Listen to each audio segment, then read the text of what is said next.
Olá pessoal, estou mais um Qual é a Dúvida aqui que eu vou mostrar para vocês.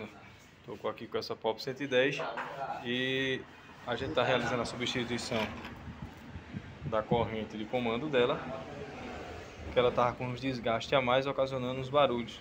Vocês estão vendo aqui, estou realizando a substituição de preferência. Se você tiver a opção de colocar a corrente de comando original, que já fica melhor.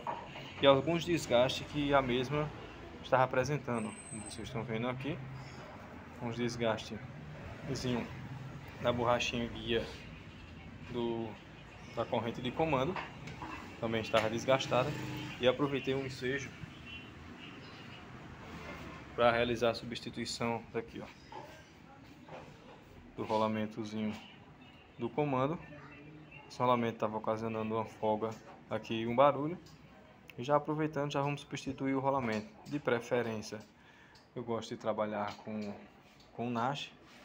O Nash tem uma qualidade melhor em relação a outras marcas. Estou realizando a substituição da mesma.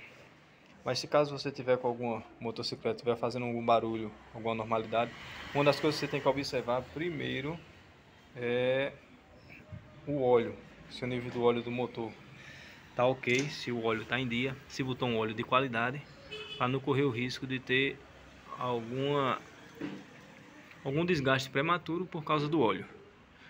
Esse aqui estou desmontando, estou analisando ele por completo. E caso a sua tiver assim com algum barulho estranho, faça o seguinte: leva um mecânico de confiança, realizar a abertura e análise da sua motocicleta, ok? Gostou aí? Curta, comente, compartilhe mais um Qual é a Dúvida. Esse aqui é um dos cuidados que temos que ter com a nossa motocicleta, para que não venhamos ter um prejuízo maior futuramente, ok? Gostou aí? Curta, comente, compartilhe, se inscreva aí no canal, fortalecendo ele mais e mais. Um abraço.